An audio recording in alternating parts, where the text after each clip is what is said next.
Hello, my dear friends. How are you doing? Hope you are having an amazing day and not having to deal with drama. Ready for new stories I have for you today? Let's go to the first one. And don't forget to listen to the end of the story, guys, to hear my insights. Enjoy the stories, and don't forget to like and subscribe. And of course, don't forget to leave a comment. I never thought I'd hear from my father again. I'm in my early 30s now, and we've been completely no contact since I was about 20. To understand why, you have to go back to my childhood. My parents' marriage was never perfect, but it completely fell apart when I was around 10. My father had been having an affair with a woman named Linda, my now stepmother. She had 2 children from a previous marriage, and while my mother was struggling to keep our home together, he was off playing house with them. When the truth came out, my parents divorced, and my father immediately moved in with Linda. They got married within a year, and soon after, my half-sister was born. That was the beginning of the end of my relationship with my father. After he married Linda, it was like I no longer existed. At first, he had partial custody, but it was clear he wasn't interested in actually being my father anymore. He stopped showing up to our scheduled visitations more and more often. Then, one day, he simply stopped coming at all. Calls went unanswered, texts ignored. My mother had to fight just to get the child support he was legally required to pay. And even then, he stopped paying entirely after a few years. He claimed financial hardship while simultaneously funding expensive vacations for his new family and enrolling Linda's children in private school. Meanwhile, my mother and I struggled. She worked multiple jobs to keep a roof over our heads. I watched her cry over bills while my father paraded his new perfect family around social media. The worst part wasn't even the financial neglect. It was the sheer indifference. He was an involved, loving father to Linda's kids and my half-sister. He attended their school events, took them on lavish trips, and doted on them endlessly. But me? I was a forgotten shadow of his past. By the time I was a teenager, I had given up hope that he would ever want to be my dad again. Then, when I was in my late teens, he got cancer. Despite everything, I was tested as a potential donor. It turned out I was a close match, as was my aunt, his sister. She stepped up and donated. Afterward, I heard from mutual family members that my father had recovered and was doing well. He never reached out to thank me for even getting tested. I never heard from him at all. The final nail in the coffin was when I turned 18. He didn't even acknowledge it. No call, no message, nothing. It hurt, but I had to move on. I went to college, built a life for myself, and made peace with the fact that he had abandoned me. Now, over a decade later, my aunt has passed away, and I recently got a call out of the blue from an unknown number. It was Linda. The cancer was back, she said. My father needed another donation, and I was his best shot. She spoke to me as if the last decade of silence hadn't happened, as if we were on perfectly good terms. When I told her I wouldn't be donating, she was shocked and furious. I didn't even get a chance to explain that I medically couldn't right now due to my own health issues. She wouldn't have cared anyway. She started ranting, saying I owed my father this because I was his child, that he gave me life and it was my duty to save him. I told her that he stopped being my father the moment he walked away from me, that if he wanted a child to save his life, maybe he should ask one of the kids he actually raised. That's when things escalated. She started screaming at me, saying they would make me donate, that they would have me put in prison if I didn't. Then she took it even further, saying she would make sure my kids were taken away if I didn't comply. At this point, I was shaking with anger. My kids? The kids my father has never even met? The family I built because he refused to be a part of mine? I told her to never contact me again and hung up. But now I'm left wondering, can they actually do anything? Can I be prosecuted for refusing to give my bone marrow? I started researching, and while I knew deep down they couldn't force me, Linda's threats still rattled me. No one can legally force another person to undergo a medical procedure against their will. Bone marrow donation, like any other medical decision, is voluntary. No court could compel me to do it. No law exists that would punish me for refusing. And yet, despite knowing all this logically, the threats still lingered in my mind. As the days passed, I began getting messages from other family members. My father must have rallied them because suddenly, people who hadn't spoken to me in years were reaching out, urging me to reconsider. Some were more aggressive than others, with guilt trips about family and how I'd regret it if he died. Others tried to be more understanding, but still pressured me to change my mind. Not a single person asked how I was doing. None of them even acknowledged the years of abandonment and neglect. It was all about my father and how I owed him a second chance at life. I blocked them all. Then Linda called again. This time she was crying, begging, saying she knew my father had made mistakes, but that he was still my blood. She even tried playing the think of your half-sister card. I laughed. The same half-sister who grew up with a loving father while I was left out in the cold? The same half-sister who never once tried to have a relationship with me? No, I owed them nothing. I told her as much, that they had all made their choices not to have me in their life, and not to expect anything from me now. That I had a family of my own now, and my priority was them, not the man who discarded me.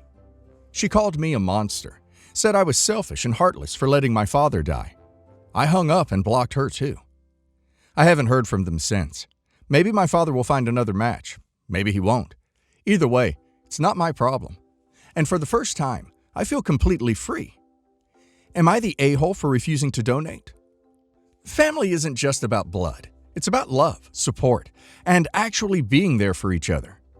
OP's father made his choices a long time ago, and those choices didn't include OP. Now that he needs something, suddenly OP exists again? That's not how this works.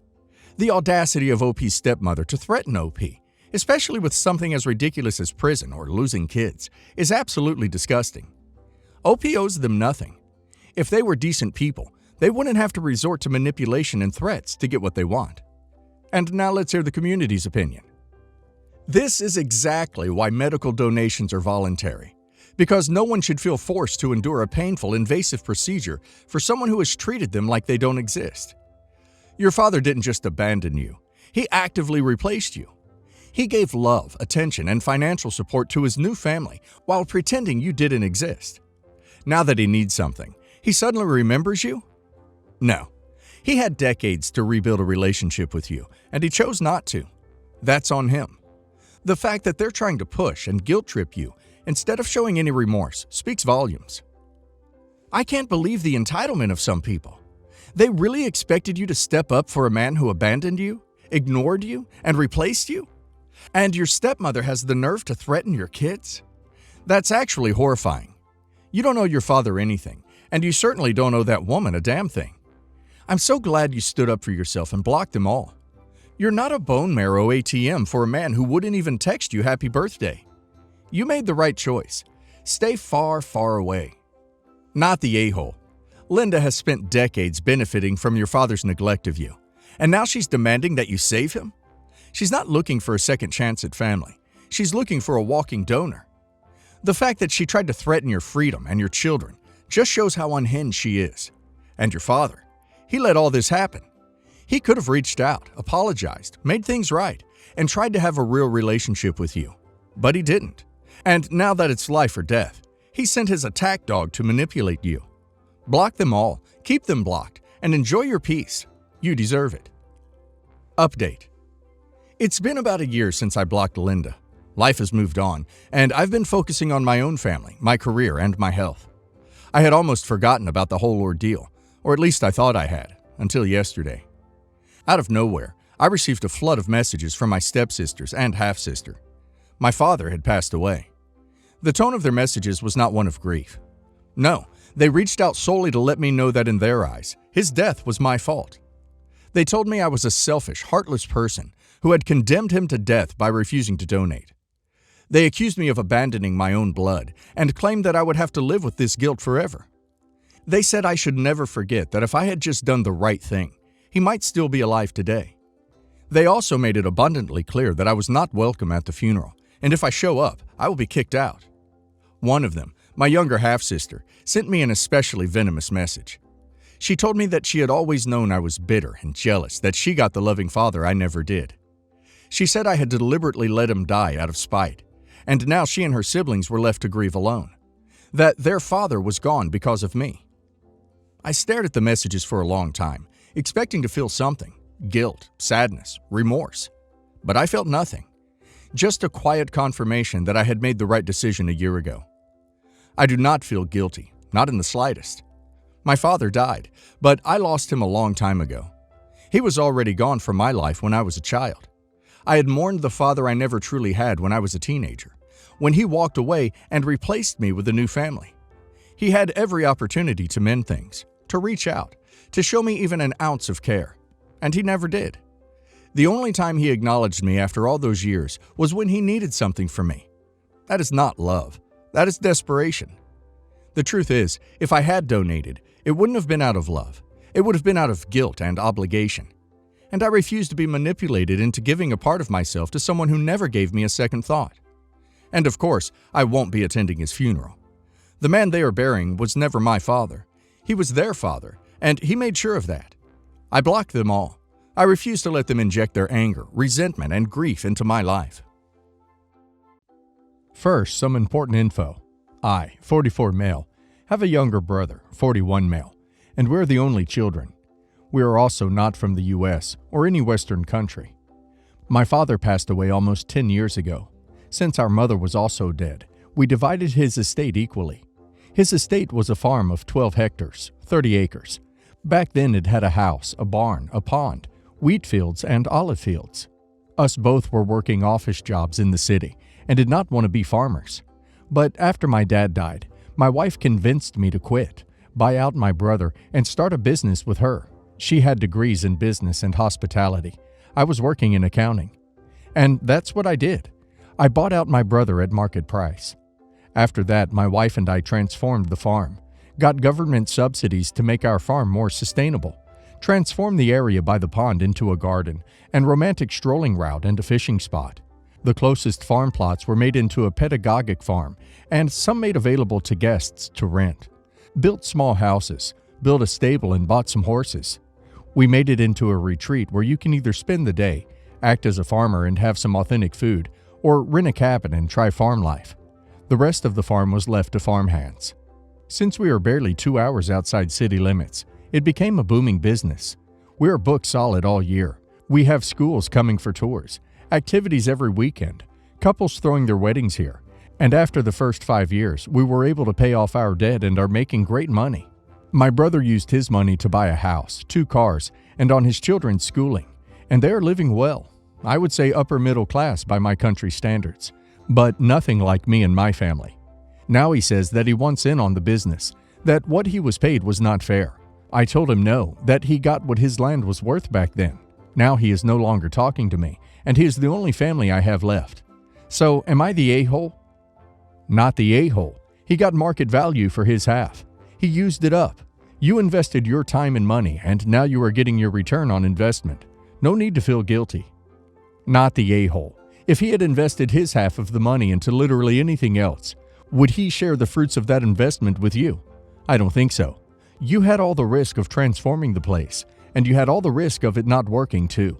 Also, it definitely sounds like you invested some of your own money too, to make all that possible. He wants all the fruits of the labor without doing any of the labor. I get that you don't want to lose him, so maybe there is a calm way to talk about all of this, with a mediator present or something like that. He needs to understand that you invested the money and succeeded. But, I mean, you could have failed too. And if you did, would he just give you money from his half? Not the a-hole. The only way I could take side with your brother would be if you took advantage of his grieving and bought his share. I do doubt this is a possibility, considering it must have taken some time for your wife to convince you to give up your career to suddenly become a farmer. Also, it's been 10 years, and he hasn't mentioned any regret during that time. I think it's clear your brother is having money troubles or perhaps a midlife crisis. Either way, he got a fair deal for his share. If he wants back in, he can offer to repurchase his half. I'm newly pregnant with our first child. My husband's brother just recently proposed to his girlfriend, of 4 months, and they plan on getting married when I'm 38 weeks pregnant. They live about 7 hours away from us. I don't really like his fiancée due to some very off-the-wall and inappropriate comments she made during my mother-in-law's funeral, but everyone else seems to like her, so I'm doing my best to get along with her. When she asked me to be a part of her bridal party, I thought, cool, this is a chance for me to get to really know her and maybe be friends outside the first time I met her, which was at the funeral. She hadn't set the date yet, but I told her I was pregnant and when I was due, and that I don't want her to reschedule her wedding around me. My husband and I also wouldn't be able to attend if it was closer to my due date. They set the date, and she asked about dresses for me when I told her that while we are very happy for her, we won't be able to come. She asked why, and I repeated what I told her before she set the date, and that I couldn't travel that far late in pregnancy. She had a meltdown. She insisted that I could still come since it was only a 7-hour drive, barring traffic, and that if I couldn't come, my husband needed to still come because it was his brother. I said, "This is our first child, and if I go into labor, I will not be doing it by myself, nor will my husband miss the birth of our child to attend anyone's wedding." She called me selfish for missing her wedding, and that if at least my husband didn't go, we wouldn't speak to them again. My husband is now anxious because he wants to be there for his brother, but knows if he leaves me and I go into labor, he could theoretically miss the birth of his first child.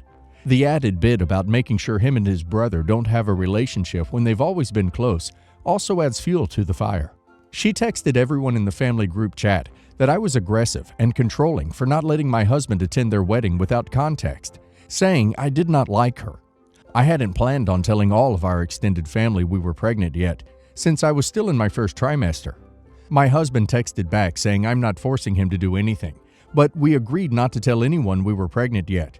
So our phones have been going off for hours with texts about setting our pettiness aside to be happy for the couple. Even those who know I'm pregnant and would be close to my due date say I should at least let my husband go. My mom labored for only 3 hours with me and an hour with my sister, and she had us both at the 39-week mark. My mother also had a short labor, so I feel very uncomfortable with the idea of leaving our city to travel so far away during the last weeks of my first pregnancy. Not the a-hole. Baby can come at any time during the last few weeks of pregnancy. Your husband's place is with you during that time. 7 hours away is too far for him to be traveling when you could give birth any day. And honestly, whilst he was there, he would not enjoy the wedding, nor could he drink, because he would be crapping his pants in case you went into labor. It would be a lot less fun than they think. Absolutely not the a-hole. You are supposed to be within 1 hour of your hospital once you reach the end of pregnancy, or even some high-risk cases even earlier than that. There are way too many variables, and 38 weeks is not the time to be going 7 hours away. There's even a chance you'll already have delivered your baby, and there's 0 sense to bringing a 1 to 2 week old 7 hours away for a wedding. Having a baby absolutely trumps attending a wedding. Why is she expecting you to prioritize her wedding over your family? You already established your boundary and said no. She needs to respect your wishes. Your husband should not plan to attend without you. Again, starting your family trumps a wedding every single time. He shouldn't be choosing to be away from that.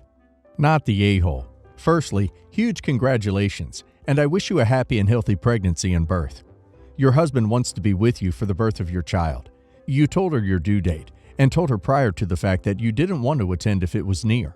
She can rearrange a wedding. Unfortunately, baby will come when baby wants to come. You can't schedule these things. Sounds like this is a divorce waiting to happen for brother-in-law, to be honest. Too quick a relationship, and fiancé sounds like a nightmare. Stick to your guns. You've made the right decision. Update. My husband responded to the family members who reached out to us individually and told them the situation, including the fact sister-in-law was informed of our due date and that we wouldn't be able to attend if they chose a wedding date close to it. His brother finally called him back, and he spoke with him directly, and from what he understands, he was at work, so future sister-in-law was not around. My husband explained it was 100% his decision to stay with me and had a heart-to-heart talk of which a lot was discussed.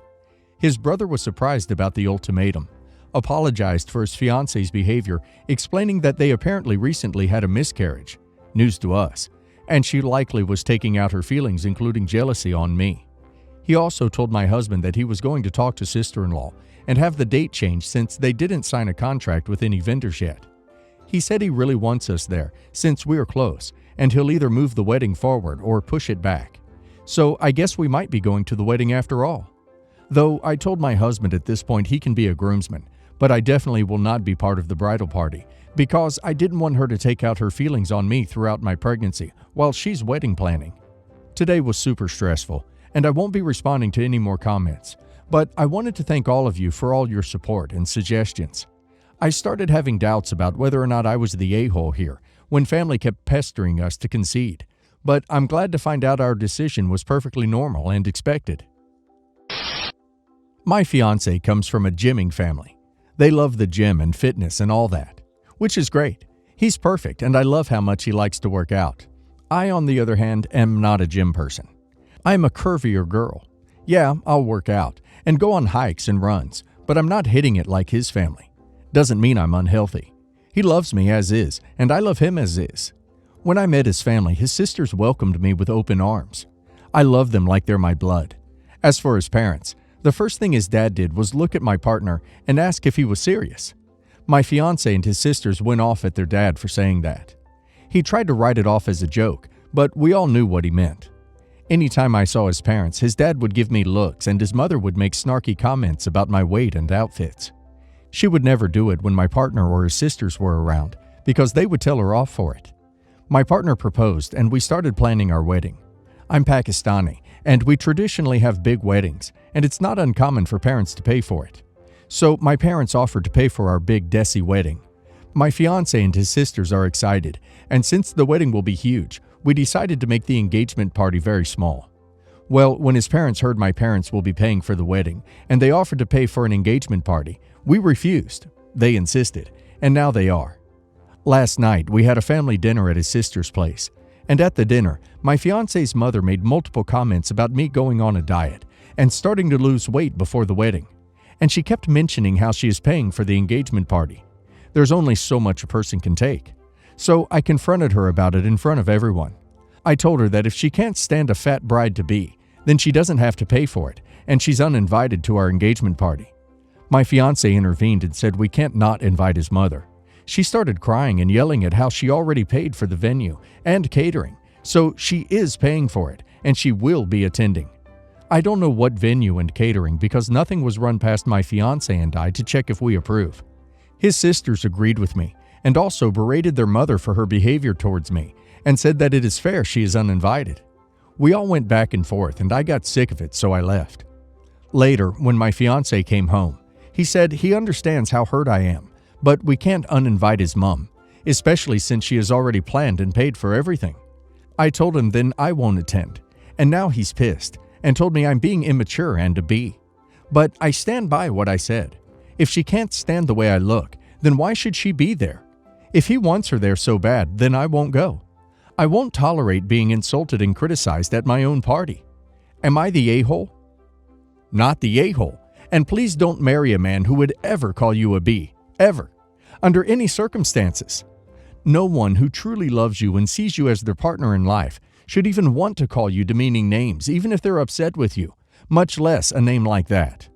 My parents have been married for over 50 years, and they've had their fair share of fights, including some really nasty ones. In all those years, it would never ever have occurred to my dad to call my mom a bee. He'd be horrified at even the idea of speaking to her that way. You are not the a-hole, but take this as a warning. No man who puts his mother's feelings or money about a mere party above yours, even as she is belittling your literal body and self, and who would call you such horrible names, is someone you want to make a life with. Not the a-hole. Honestly, I'm not one to jump to divorce or end relationships, but this is your future. This woman will make these same comments to any child you have. Since your fiancé is refusing to have your back now, you know deep down he won't have his own children's back in the future. And you will be equally to blame if you knowingly bring any child into this toxic family. Not the a-hole, but trust me, if he doesn't have your back now over something so egregious, don't expect him to later. I'm not like some on here who encourage splitting up over the smallest things, but please see a therapist. This is a fixable issue based around communication and prioritizing your spouse, but unchecked, this will be a disaster. Note: my parents had me when Mike was a teenager, and Mike had Logan at 22, so I'm closer in age to my nephew. 36 female. My brother, 53 male, Mike, and his wife, 52 female, Chloe, believe that the world should revolve around their son, Logan, 31 male, and that anyone who thinks differently is wrong and doesn't realize how special Logan is. Logan, Mike, and Chloe tell people that Logan does freelancing for a living, which is code for Logan being unemployed, playing video games, and generally living like a teenager off school. Mike and Chloe handle all of Logan's adult responsibilities. They send him money every month so Logan can pay rent and have fun. Chloe will cook most of Logan's meals and drop them off at his house. She will do and drop off all his laundry as well. Mike and Chloe tried getting me to fork over money for a Vegas vacation because I had just taken a trip to Fort Lauderdale, and it's not fair that Logan doesn't get to go on a vacation as well. I told them hell no, because Logan's a 30-year-old man and I'm not going to pay for his vacation. Mike and Chloe told me how selfish and awful I was toward my own nephew. Mike and Chloe also expect other family members to cater to Logan this way and react the same way if someone else isn't revolving their life around Logan. Naturally, our relationship is very strained. We keep our interactions very superficial, and we don't see each other unless we're all at a family event. A few days ago, we were at a baby shower for Mike and I's cousin. Mike and Chloe came up to me just to criticize me over the fact that I attended Alexia's, Logan's ex-fiancée, hooding ceremony. Some background information is that Alexia was given a list of marriage demands for Mike and Chloe. They expected Alexia to provide 3 meals a day and do all of the chores while still working full-time. Logan had told Alexia that he was completely supporting himself through his freelance work. Alexia didn't know until then that Mike and Chloe were sending him money every month and handling all his responsibilities. Logan always insisted on going to her house.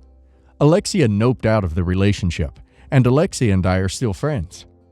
I told Mike and Chloe that I'm an adult and I'm allowed to be friends with whomever I want.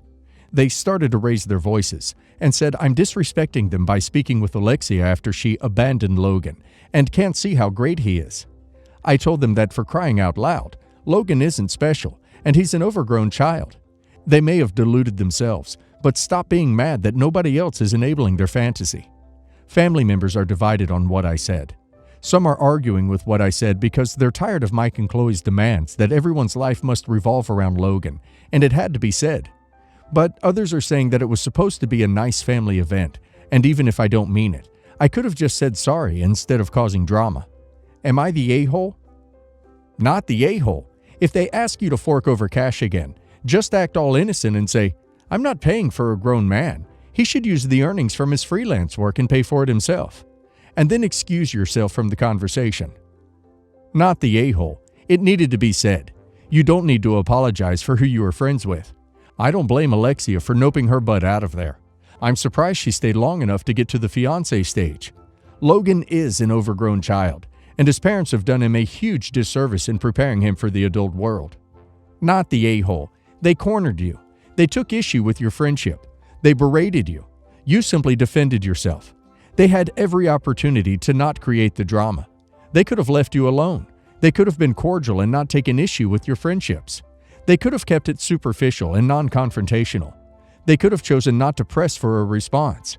It's unfortunate they didn't like the response provided, but they caused the entirety of the situation, not you.